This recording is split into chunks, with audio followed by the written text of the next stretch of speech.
And action. Welcome, everybody. This is PnP Weekly. Welcome to 2023. Now, it is episode 192. It is the 9th of January, 2023. And we're back from the holiday break. Seems like it's been a while. I guess it was 3 weeks, wasn't it? I think so. We've been away. Like we did last episode last year. So it's been a year. Amazing. Yeah, that's how the math works, right? Well, last episode was in 2022. Now it's 2023. It's a year, right? Yeah, that's true. That is a year later. That's actually a good point. Anyway, good to be back. And it was an awesome few weeks. I was working throughout the holiday season. Not that many incoming messages. It's actually absolutely brilliant because there's time to do the stuff rather than answering on incoming questions. So now the system last week, we already chatted about this one with some of the friends working close by. You can immediately see last week when most of the people came to work, we're in this chaos mode already because the people who were on vacation, well-deserved vacation, they come back and they're like, oh my God, there's so much to actually catch up on. Now we need to start executing. And then, so. Okay. Yeah. I'm not seeing any of that. Okay, cool. Maybe it's an organizational difference. So I saw that in a few reactions, but so it's good. So anyway, today we do have a visitor on the show. Who's the visitor? Albert-Jan Schot. He is one of our MVPs. He didn't know for how many years, 7 or 8 already, so time flies. And we talked about Fusion development, Power Platform. Is it or is it not? And a great space for partners. Why would you care? If you build apps, why would you care about integrating them with Microsoft 365 and Azure? So if you're interested in all of that, and if you're with us, I hope you are, tune in to do the interview. That was clearly really well scripted. You had this line on all. Yes, I've got my note card here. So. Yeah, exactly. There we go. Cool. Anyway, let's jump on the interview right away with Appy, and then come back on the weekly articles, which are a bit longer than a week this time, but we'll come back. Welcome, Appy, joining us on the PnP Weekly, episode 192. And before we actually get to the topic of this week, so you've been actually on the show. Yeah, I've been. You have the number somewhere around. I think this is my third time. It doesn't matter. But can you do a quick recap on who are you and what I do for a living, and then we'll move forward from there. Sure. Albert-Jan, but everyone calls me Appy, so let's do Appy. I'm from the Netherlands. I'm an MVP, I think, for 7 or 8 years, I guess, like long time. Enough that you don't count anymore, right? Yeah, so. yeah. Time flies. Time flies when you're having fun. I work at BLIS, BLIS.digital. It's a company in the Netherlands where we focus on building cool stuff with Azure and 365. So that's me in a nutshell. And you've been on a show number 10 and number 79. Ooh. Okay, it's been a while. So it's been a while. As we said, time flies. Yeah. Time flies when you're having fun. Absolutely. Now you said, let's actually start from a work side. You said that BLIS does cool stuff for Azure and Microsoft 365, not forgetting about, of course, Power Platform. What does that mean in practice? What is cool stuff? What defines as a cool stuff? So what we do is we build software for customers, probably makes sense. But a lot of those customers are SaaS solutions, or are building SaaS solutions, or are considering building SaaS solutions. So on the one hand, we build custom SaaS solutions on Azure using all the Azure goodies that we get. And over the last year, I joined the company for 13 or 14 months now. I've been involved with doing a lot of low code, and my background is M365. So what we're trying to do is to gather with all the stuff that we're already building in Azure to introduce, whether we call it Fusion development or not, or introduce the Fusion development approach. And if you look at what you see happening in Azure, is more and more services that you can turn on, that you can use, that you can, stop bothering with all the technical details and just start using. And we see the same thing happening in M365. So what we believe is that Fusion development is where it's starting to get interesting, because why would you bother building the gazillionth login prompt if you can use Azure Active Directory? Or why would you build your own interface to render line charts or bar charts if you can use Power BI? So that's for us, let's say, cool stuff. We really hope to do mission critical stuff. So we help customers with solutions what we call mission critical, meaning that if it breaks, there is a problem. So that's always a good incentive to don't make any errors and get stuff live. Maybe to take a step back, why your customers who are, I guess, ISVs, right? Right? Is that the right way to look at it? Some of them are ISVs. We also have customers who are, let's say, they have a product, a physical product, and are considering moving into the cloud or extending that product with cloud-enabled services. So not necessarily ISV, but more product companies. Right. So what is the benefit that they see to integrate their apps with M365? Beginning with the why. Let's start with why. So what we see is there are companies who are starting out on Microsoft technology, either because someone there heard from Microsoft or is aware of Microsoft, or they're all using stuff that is in the Microsoft ecosystem. So that's, let's say, type 1 company already doing stuff in Azure and are like, oh, wait, we know .NET, we know Azure, we might want to use those components. What we also see is customers who are not necessarily in the Microsoft stack, but might have done things with Microsoft technology, .NET, and those are two types of distinct customers. They have different needs and different requirements. But as soon as there's, let's say, a hint of Microsoft already attached to a product or a service, it really starts making sense, because one of the things that we try to do is not to reinvent the wheel. So you probably start with single sign-on, Azure Active Directory, identity, which is really interesting, because once you're in that Active Directory, then you can start thinking about maybe you want to do custom connectors with low-code. Maybe you want to expose your solution within Teams or in the app source for that matter. Maybe you want to integrate M365 search experience. And what we see there is that the discussions that we have a lot is we build websites, portals, all kinds of things where the first step is never we want to do things in the M365 world. It's just we need a solution. But once it's there, then the next question is going to be, can you start thinking with us how we can expand our reach? And one of the things, if you have a solution and you're trying to remarket your own solution, why wouldn't you put it in AppSource? Because all of a sudden there's a lot of M365 users out there who might be then able to use your solution. Or there's a lot of users that are now using low-code. I mean, you see the Gartner reports where they say like 75% of all software will have a low-code component within 2025. Well, why wouldn't you invest in some low-code integrations in your platform as well? Because then all of a sudden people can use it without or with a bit more ease. And that's for a lot of companies the why they would want to invest in integration.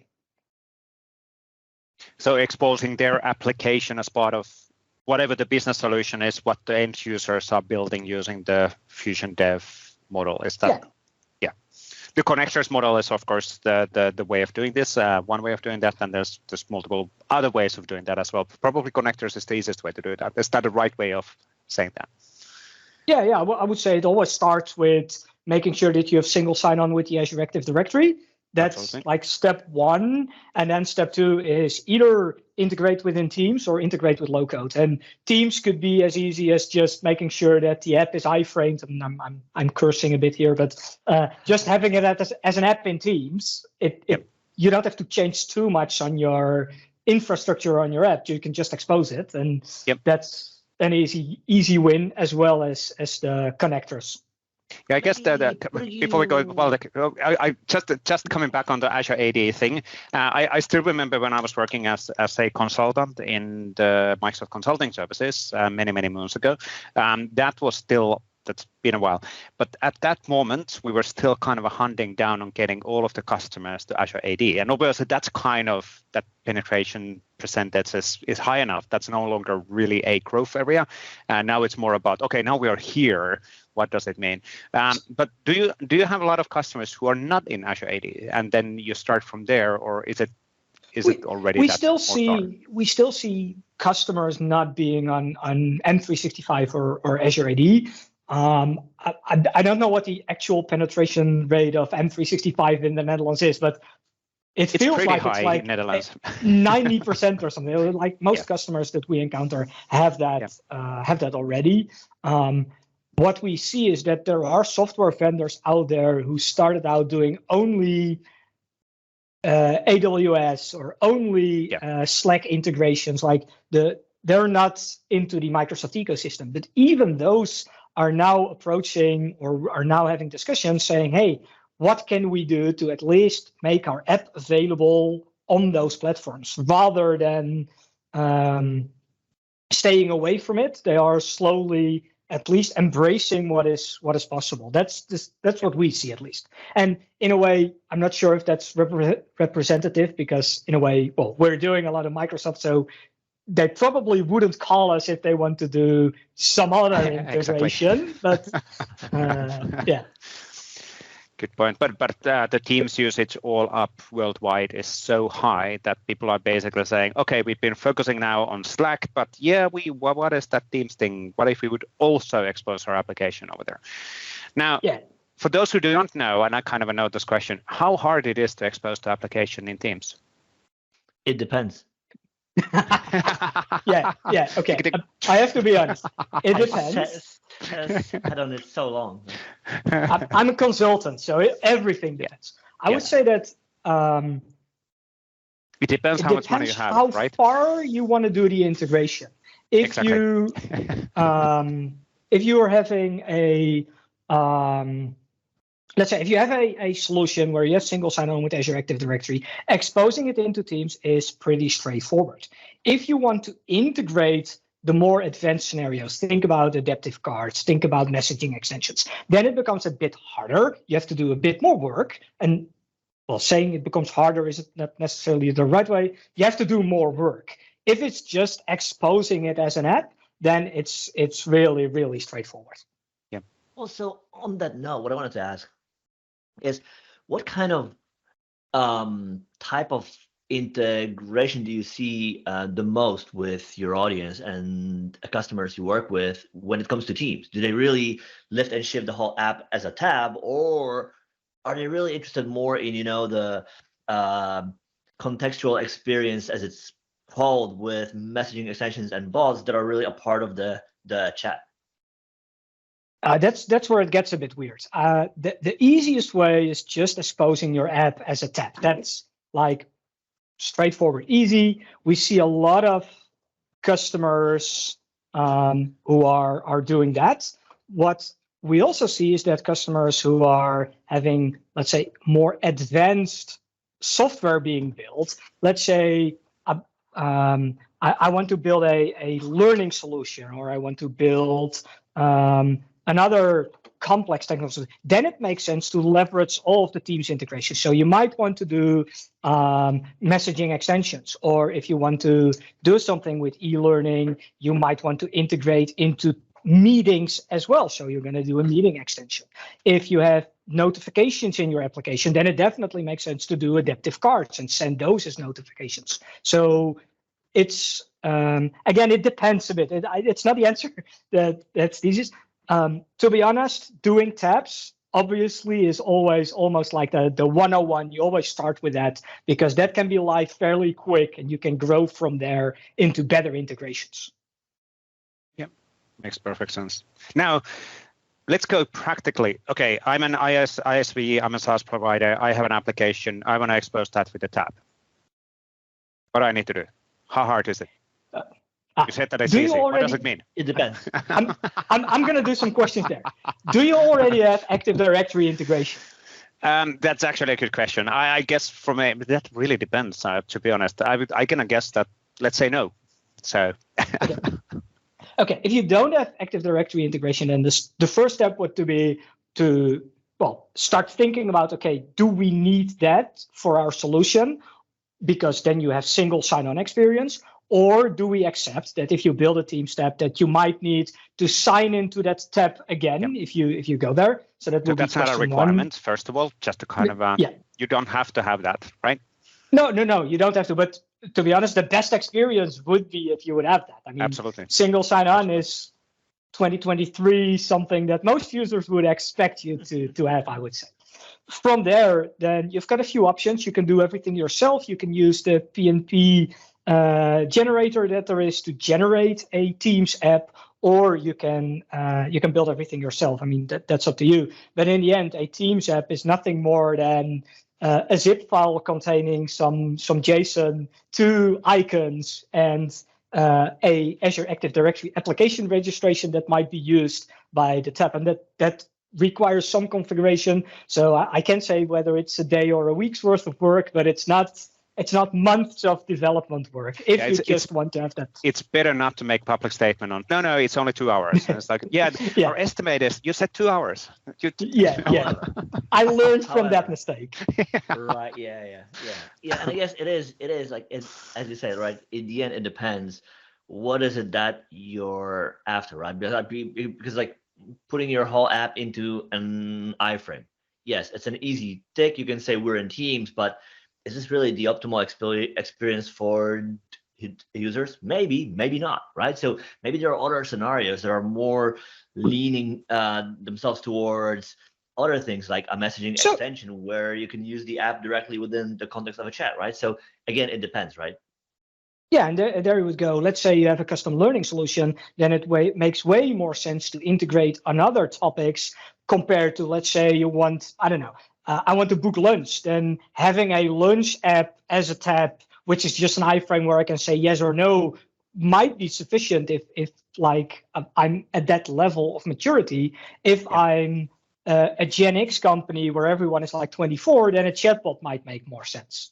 Yeah, makes perfect sense. Now, can we back on, we talked about, started discussion on Fusion Dev, and a Fusion Dev is obviously growing term and low code, no code, all of that. But what does the Fusion Dev means in practice? Is that a real opportunity for partners to look into? Is there business there? Are you making money? We're betting a company on it. First things first. What do you see as that's a good question. Fusion Dev, right? Because like otherwise, like we will people will assume their own things. It's like and we're kind of end up arguing, not being aware that we're talking about a different thing. So let's start with definition first. So for me, if you look at, I think Microsoft did a white paper about it where they say you've got makers and you've got developers, pro developers, and those two people are together talking about Fusion development. For us, the way that we pitch it is that there's actually 3 or maybe 4 roles. You've got makers, and makers is a group of people, or are a group of people who are happy to tinker a bit with technology. And typically that are not necessarily only people who are using the Power Platform. They could be people who are really good at Excel or making really complex calculations in Excel. Could be people who are still using SharePoint Designer workflows. So there is a bunch of people out there who are, I know, but there is a bunch of people out there who are like experimenting themselves, like to play around with what's possible. They're typically pretty self-reliant, figuring things out and making things happen. Then there is, let's say, a bunch of people we like to call business users, and then there are people, they're just using technology. They're happy to use it, but they're not necessarily people who can come up with a solution if it breaks. And then you would have the developers, and whether that's pro developers or maybe even IT pros or architects, but that's a role that you need sometimes as well. And those 3, or if you want to do IT pro and architect as a separate thing might be for, but those are for us Fusion developers. The let's say range of people who are using an app, who are using the technology already present to configure solutions versus the people who can actually create stuff if it's not ready there. So let's say within low code you're missing something, you might want to do custom components, you might want to do custom connectors. Anytime the word custom pops up, then you'll probably need a developer. And if you're in an enterprise organization, you might need an architect to make sure that things like governance and ALM are configured according to the business needs as well. Yeah. So for us, that's Fusion development. And yeah, what we question? Kind of. Please continue to finalize your sentence. So what we see is that there is really a lot of interest in the market around, hey, we see all these types of advantages of using low code, time to develop or time to market, all kind of things around security are being taken care of. Well, that's not always completely true, but a lot of things are in the box and you can use them. Versus with full code, you need to use frameworks, be dependent on frameworks, have your own best practices, which is all fine and well. But if it then takes a bit longer to get something live, then low code could be a good alternative. And what we see happening is that a lot of customers are at least asking questions about that, saying, hey, we see this happening in the market. Does it make sense for us or doesn't it? And there are a lot of edge cases where it still makes sense to do full code development. I mean, we've got quite a lot of people who are still doing that. But what you see happening more and more is that like 80 or 90% of the solution can be full code. But as soon as someone starts talking about reporting, okay, let's do Power BI with the Power BI embed. Or if we're talking about workflows, hey, maybe we can do that with Logic Apps, or maybe we can use it with Power Automate. If we're talking about you're building a SaaS solution and you want customers to customize specific things, you could say, oh, build your own Power App. Good luck with that. These are the connectors. Build your own screens and well, go ahead and have fun. That's actually kind of a good way of also defining the Power Platform or the no-code, low-code, let's say, movement, which is all about, it's actually, you might actually kind of say that Power Apps is a mature enough platform, so it's configurable enough for the business users for their purposes. But that doesn't mean that we wouldn't need the developers and we wouldn't need the IT pros or architects who are defining the rules and defining the connectors and everything else. So Julia Casper was in the show before our holiday break, and we were just talking about this kind of a three different people. So it's not just the random end user from HR is like, yeah, I'm going to be an out developer. No, certainly probably not. In some cases it could be, who knows, but it's quite often that there's the pro developers who are then creating those connectors and reusable, configurable bits and pieces based on then the architect role, which is defining the rules and ALMs and CAD, CI, whatever the corporate governance in place, which are then exposing subset of those services and configurable options for the builders. So it's actually a good way of thinking that as a three different sections, so to say. Yeah, that totally makes sense. And we see that that is in the Netherlands, that's coming. A lot of companies are experimenting with it, are now moving slowly on that path. And that's a good thing, I guess. Now, as a classic legacy SharePoint person, isn't this exactly what SharePoint did?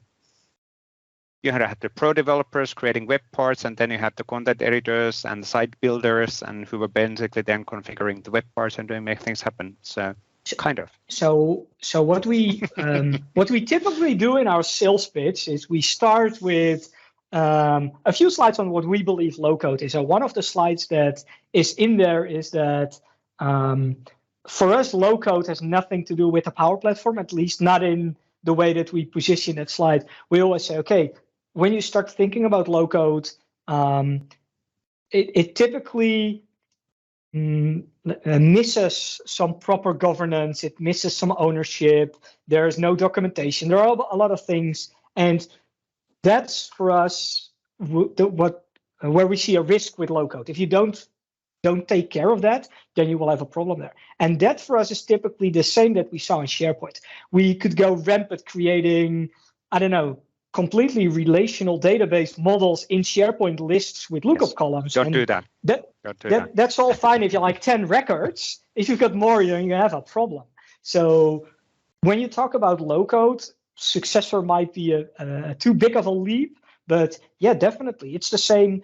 I don't know, Excel macros. There were a lot of people good at building Excel macros. Is it a sustainable model? Not sure, especially not in 2023. In certain levels, yes. But at that point, let's say 10 years ago, it really made sense to build some macros. Automate the repetitive tasks. So do a macro.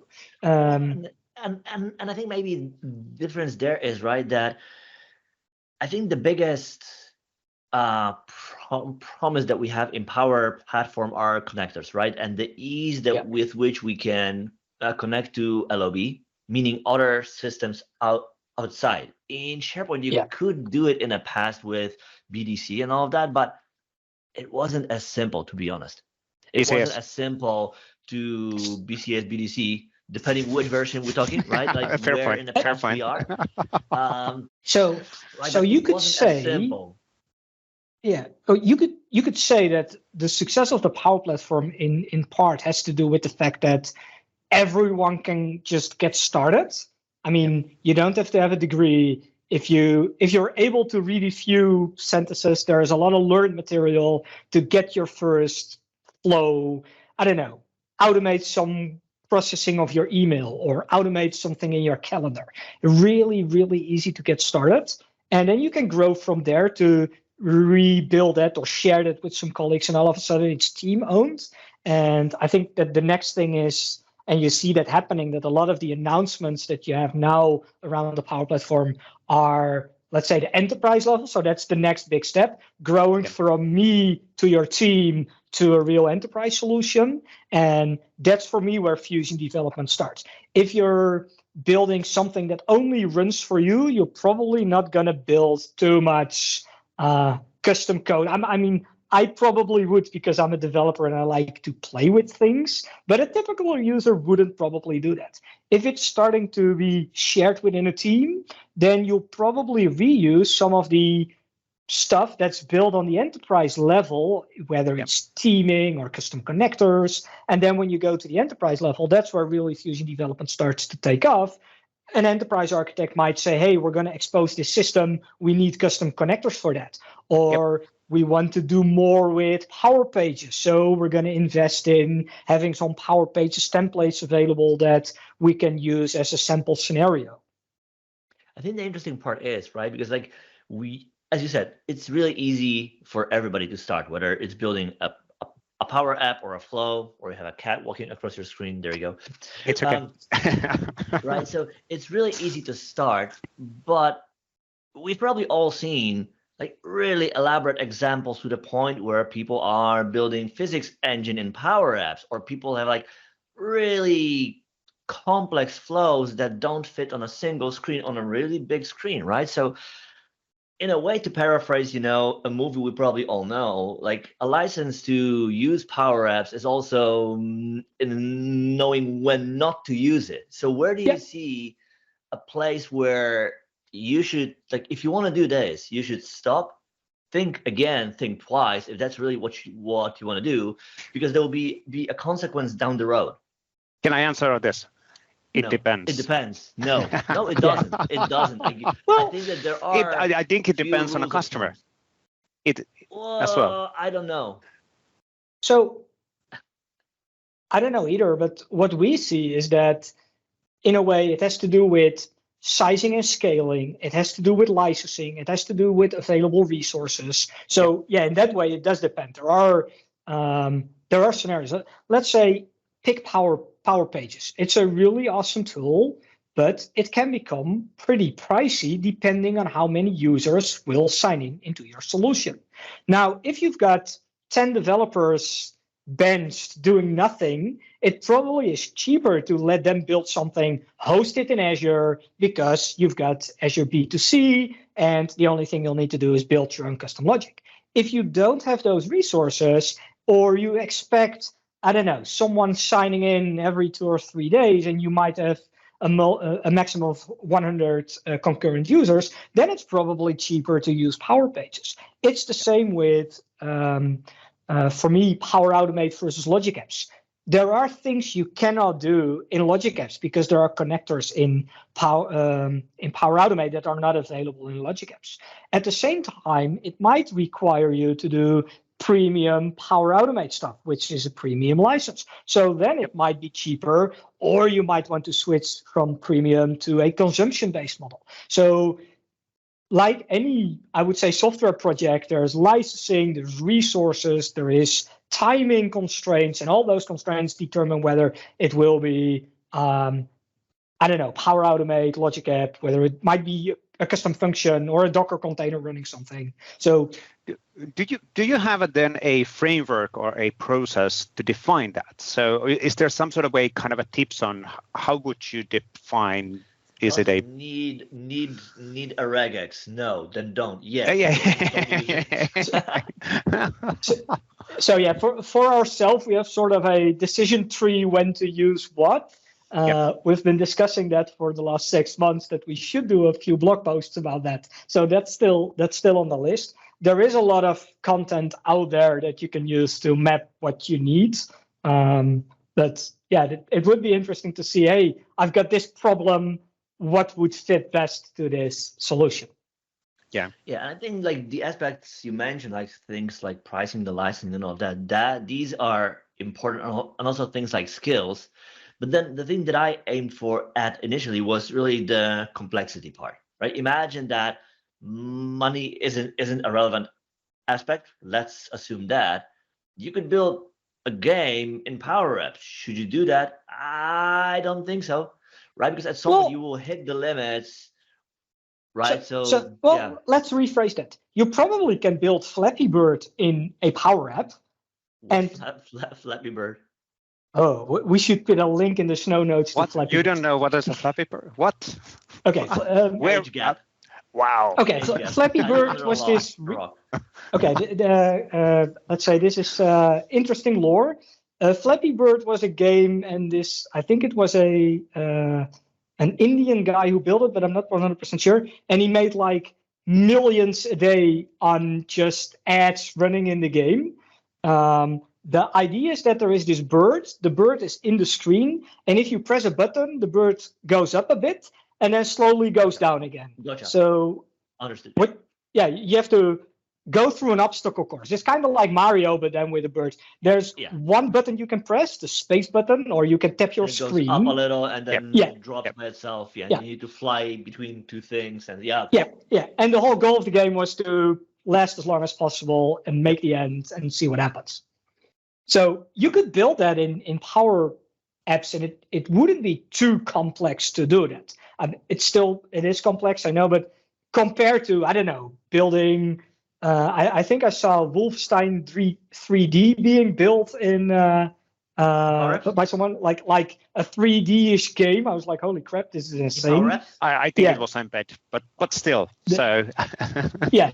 So there are really, really complex scenarios that you can build. Yep. And I agree on that. That's probably a fun case for you to experiment with, but I'm not sure if that's best practice to do within your organization. Yeah. Flappy Bird for work. Yeah. How many projects you can keep in the air? And you juggle like 1, 2, 3, check 4. it. Yeah.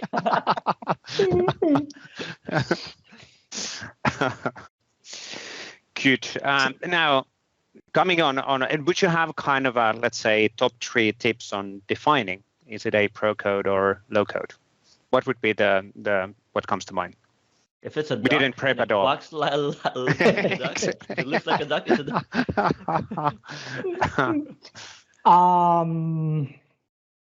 Question one we always ask. I do. Question one we always ask is timing. So when does it need to go live?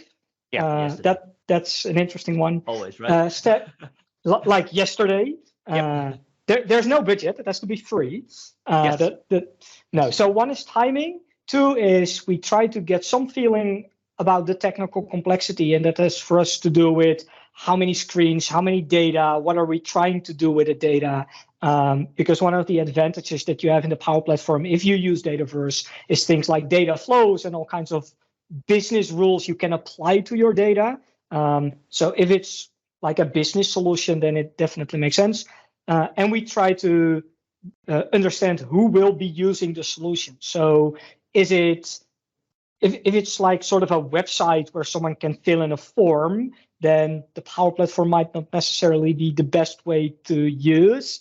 If it's an internal application, then it might work. If it's a SaaS solution, then probably won't be Power Platform either. So we try to get some feeling around that. That's what we typically do in an intake to let's say, pitch whether it will be low-code. If it's not going to be low-code, we always will pitch the Fusion development approach. But because if you're using Azure, then you can still make sure that there are custom connectors available, that things like logic apps are being used, just to prevent that you have to reinvent everything. Yeah, so it's not a one-off implemented for that scenario. It's more flexible for future adjustments and all of that. Consultancy. Makes sense.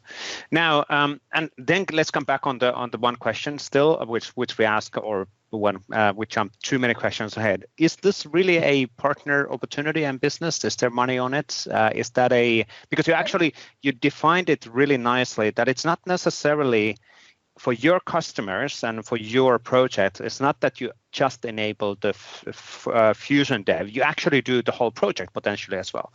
But then isn't that kind of a devaluing the whole point of the customer being skillful enough to do that? So how do I approach this? So what we see is that things like the starter kit or center of excellence, landing zone things, that are all things that you can help a customer with just to get started. Once that is in place, you can help them, and that's something we don't do, but we see companies doing on the adoption side of things, so growing their low-code practice. And then the interesting things happen is that a company starts building their own solutions, but because as a partner, you see so many different solutions and different customers, you have, let's say, a broader insight in what is possible or what is best practices, what would work. So what we see happening is from time to time, we get asked back to assist or review things that they've been building, or we get a call saying, oh, we've got this massively complex solution that we need to build. Can you have a look at it, whether it makes sense? So we had a customer calling around SAP integration, and they want to do custom dynamic pricing based on AI models in Azure. And they were like, oh, that Azure and SAP don't integrate the way that we want it. Can you build an intermediate app where we could pull in data from both, and you can have some screens where you could say, oh, I want this and that, and then write it back to SAP? And we're like, that sounds like a pretty good opportunity for low-code, because all the technical complexity is either in Azure or in SAP. And of course, we'll need to build complex screens, and you'll need to think about the UX and the way it works. But in a way, it's just business logic being built, and that's really, really easy. That's really where the Power Platform shines. So for that definitely makes sense. Well, and I guess, and also another aspect to add to that, especially for our devs, another part where it shines is auth. If there's one thing that is really the hardest thing on earth, is auth, like getting the right thing to authenticate. Like, it takes a lot of time to do it right. Yeah. And in Power Platform, you have a connector, which is like a few clicks and it's there, and it does the whole OAuth and tokens and refreshing for you. So even as a dev, it makes perfect sense. Like, you build an API that is behind AAD. Like on Azure, you can do it really easily without any code, right? So you can put in front easy auth, attach it to your AAD, and you have now API behind AAD within your org. Yeah. Right. And then how to connect to it? Well, from Power Platform, you build a connector, and that's just OAuth. But you don't need to fiddle with that. You don't need to find a way to get a token and refresh it. Like, you don't need to do any of that, right? So that is a great opportunity that I think many developers don't realize that it's there available, right? It's the same with, if you're a SaaS company, you built your API already, you can put in API management before it, and then just press a single button and you have your custom connector. Yep. Even that. There you go. Now, One last question before we need to close up from a timing perspective. It's the third last question. Perspective. Yes. Now we did talk about this with Julia Kasper as well, but you're from a partner side. The question is, do we need pro developers within 5 years or not? Yeah, definitely. At least I'm a pro developer, so there will always be development. I don't believe that we'll stop completely with development. Yes, there will be pro developers. Period. Yes. Absolutely, and by the way, absolutely. I think me and Waldek are in a complete same conclusion with this, because we know that the required number of developers is going exponentially up. So basically, the low code is addressing that demand, but it doesn't mean that we would have less pro developers because the amount of required pro developers are actually going up as well. So it's just addressing that demand within the ecosystem as well. Yeah, I think it's going to be two things, right? Like for one, we're raising the bar, right? Because like so much cool tech is available. And I mean, we already see it with the Chat GPT, right? Like so many cool things can be done without you having necessarily the skills beyond writing the right prompt, right? So we, in other words, the tech that we have available to us raises the bar with the things that we can now build. Two, because of the tech available, more things will be built. So more problems in the business will be optimized and automated, but then devs will have still need and capacity to build more complex things, right? So if one, I think it's great because it frees developers and limited resources that they have and the unique skills that they have to work on truly complex things as opposed to centering div on a page. Yeah. So when I started, I think like 15 years ago, or even longer, I think that the first 5 or 6 projects that I did, I had to build a birthday web part in SharePoint. So I think I built it like 5 times. Okay. And that has been changed over the years when PnP came around, and all of a sudden all I had to do was, rather than building that web part, I could download it and upload it, and then, I've got my birthday web parts. And then there was like, okay, 10% of the customers wanted to do some minor tweaks, so you would still have to pull the code. But it's not that I spent less time working for those customers. I just spent less time building a birthday web part and could build customer-specific requirements or business-related problems could be tackled rather than spending money on listing who had their birthdays the coming week. So I see the same happening with low code. It's the abstraction layer basically moving again on certain levels, so making it the abstraction. I see what you did there.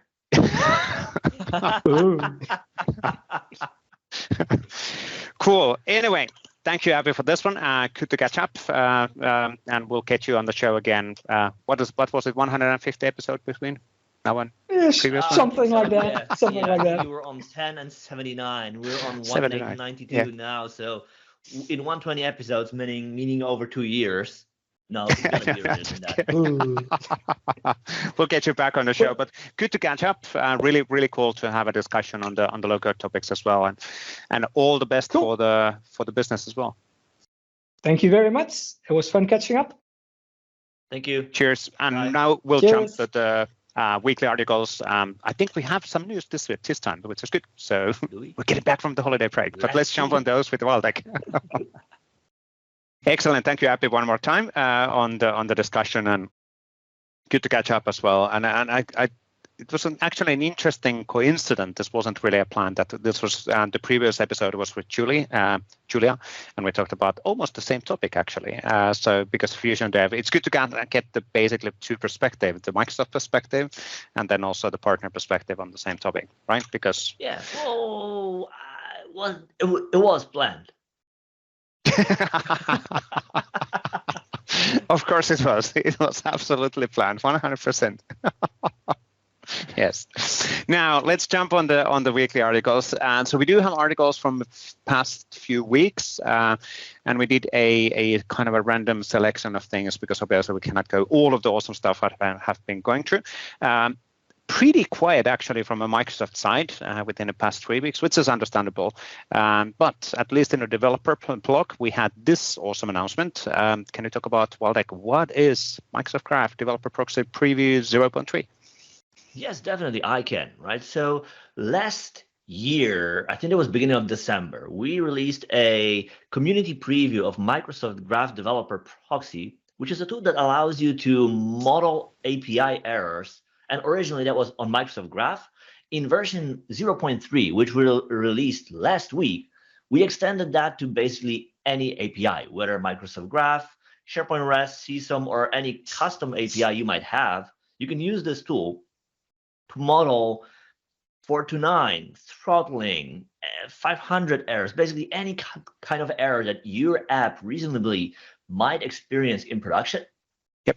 And that you want to test your code and see, will this app handle gracefully these errors the way it's intended to, right? Because like oftentimes what we see is that service errors are elusive. They happen, but they never happen on your tenant of one. On your tenant of one, developer tenant you have, things always work, which is like really hard to test your code. So with this tool, there's no more excuses to build bad apps. Yep, absolutely. Because anyway, so maybe there's something more than even than the network API calls, but of course there is. Of course there is. But at least you have one reason less, right? Because now you can verify. Now you can test out things. APIs. Yes. You can see in practice how your code will act when it hits an API error. Yep, absolutely. Absolutely. Really, really cool thing. Now, the kind of a related thing as well is the CLI for Microsoft 365 6.1, which is out. You were closely involved in creating this one as well. Exactly. So the relationship is, yes, it was shipped in the past 2 weeks, and I am involved with that. Other than that, is not related in any way. Oh yeah, it's for Microsoft 365. Yes.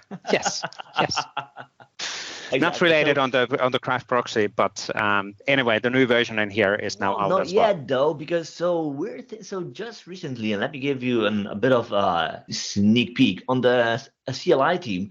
We've been thinking about ways how we could include the Microsoft Graph Developer Proxy in our CI pipe so that we can verify it as yet another way to test our code, right? Because like we invested heavily in tests.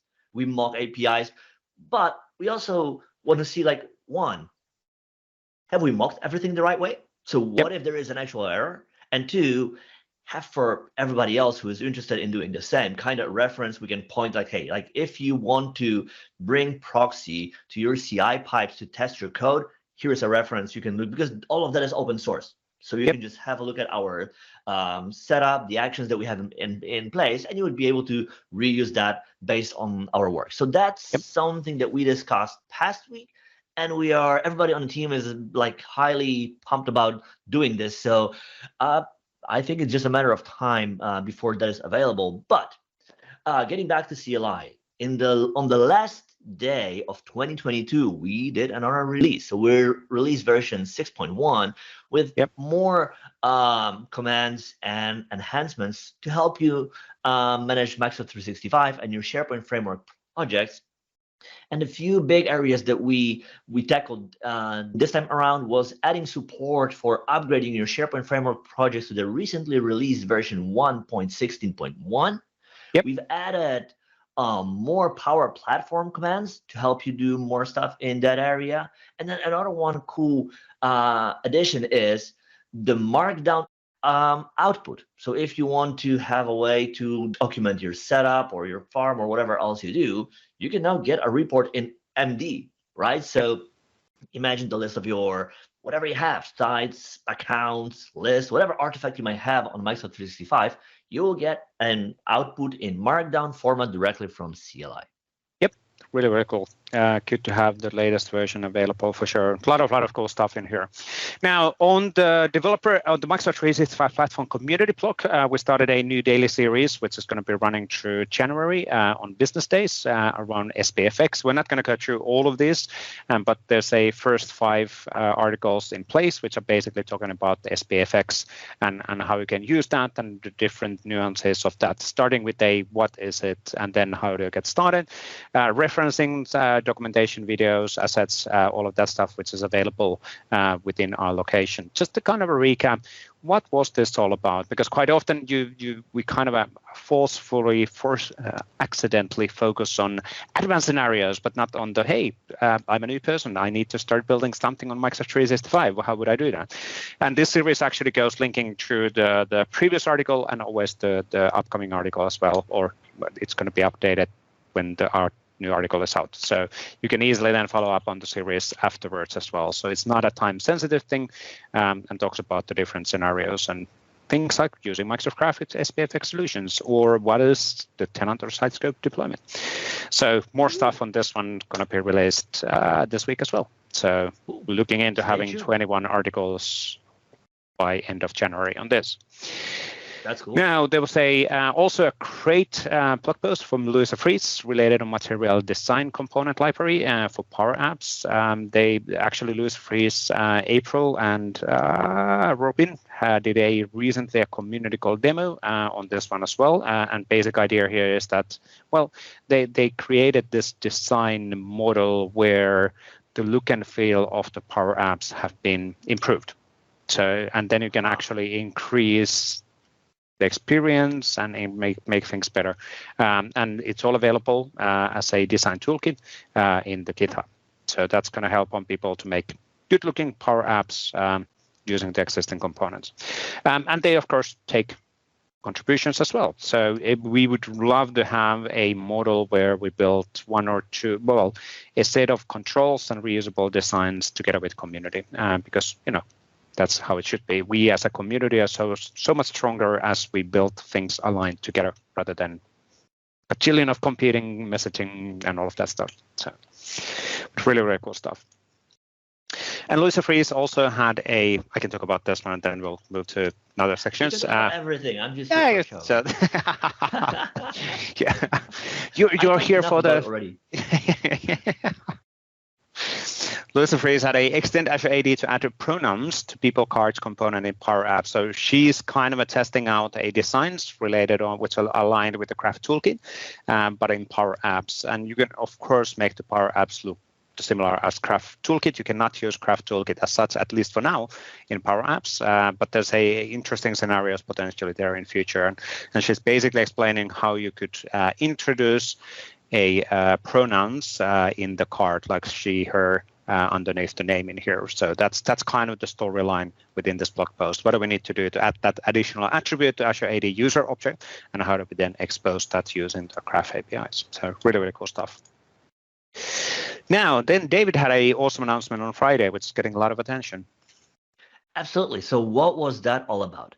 Or I think since June 2021, if my memory isn't something like that. Yes. We have program in the Microsoft 365 platform community where we issue digital badges for all different kinds of things you can do within community. Whether you speak on community call, write a blog post article, submit a sample, contribute to one of the many projects that we have. It's a small way for us to give back and recognize and reward your work, right? Also for a way for you to be able to show that to everyone else, right? So we did that. And for this year, we start the year with a set of new badges along more projects and more ways to recognize your awesome work.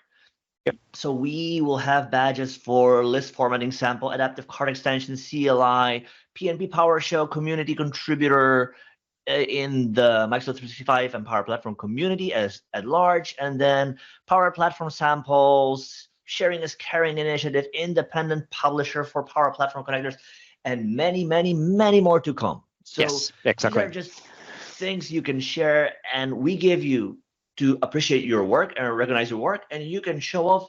You basically have a proof, right? A cool thing to share with others that, yes, you've done this cool thing and you're helping others achieve more. So this is really cool.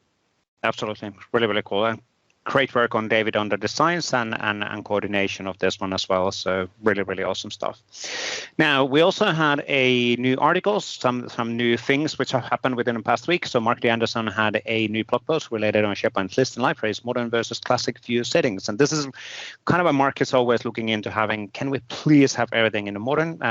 For now, there are certain settings and configuration options which will make you to see the classic settings and configuration options in list and libraries. And he's basically calling out the settings where you need to fall back on classic. And this is actually going to help Microsoft to then address this gap sooner or later. So thank you, Mark, on helping with that.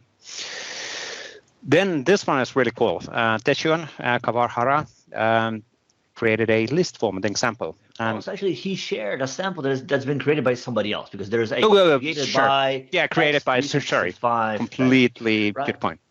Yeah, absolutely. So this is a really cool thing, because what you're seeing on the screen, if you're looking at the recording, right, you're seeing a Delve-like profile page.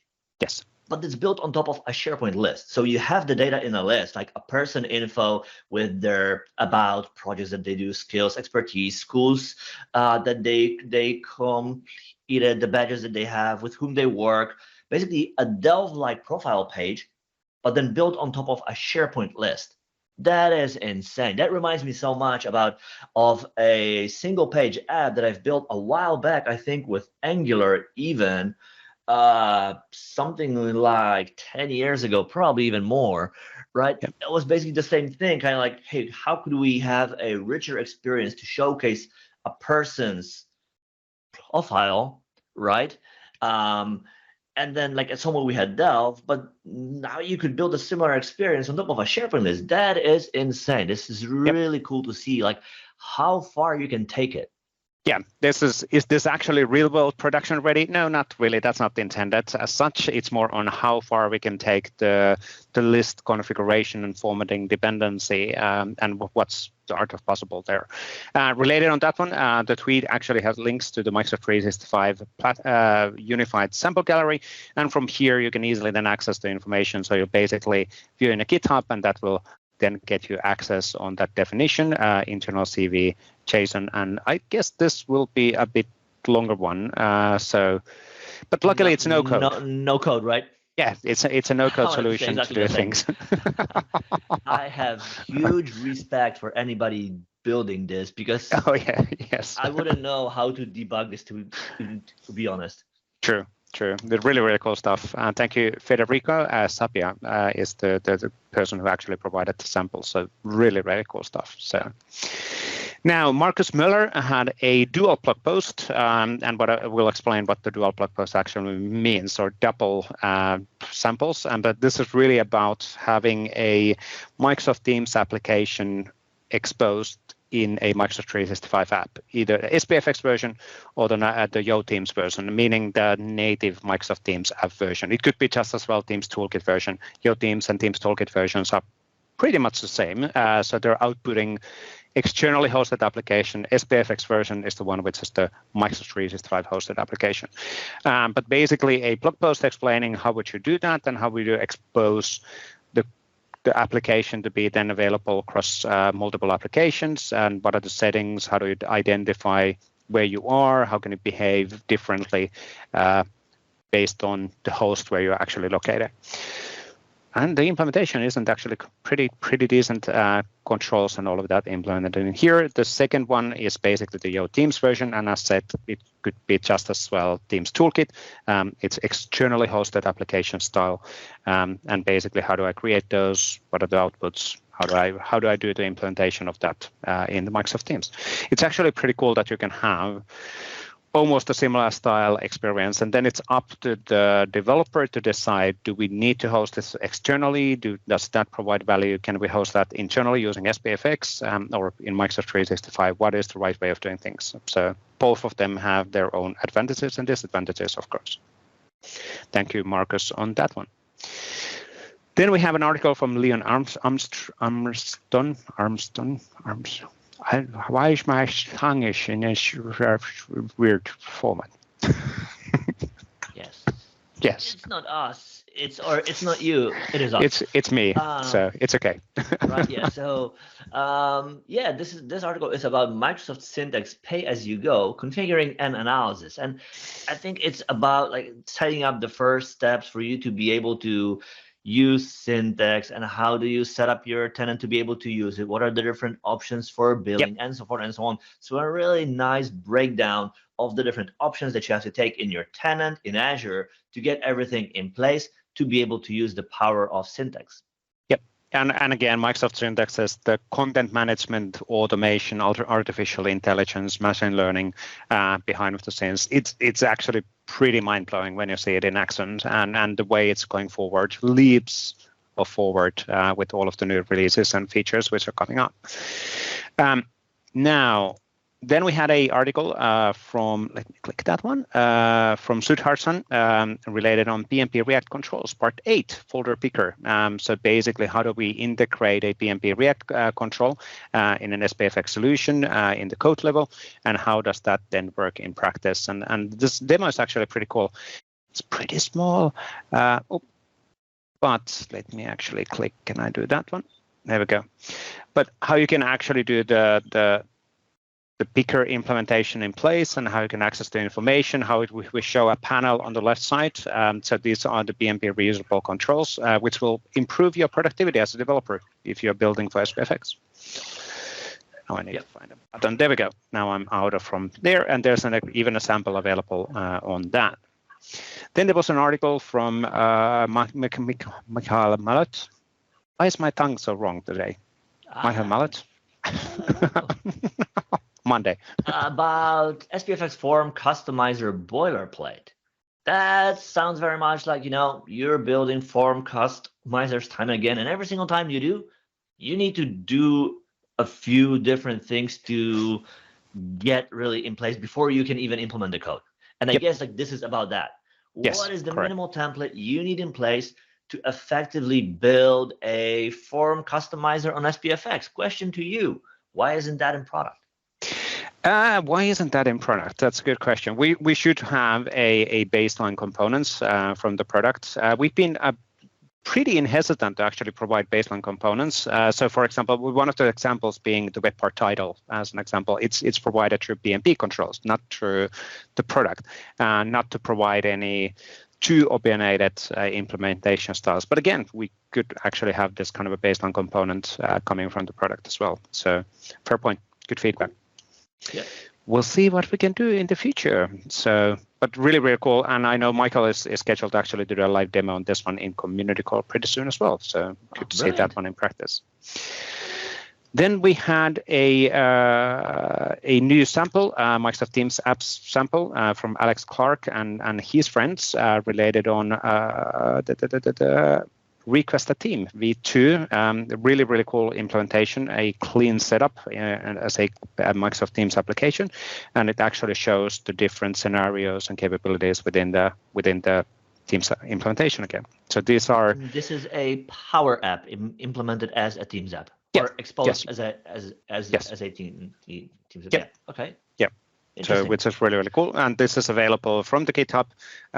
And you can basically download the sample. You can have a look on the implementation and all the details. So which is really, really cool. Thank you, Alex, on that one. Pretty cool.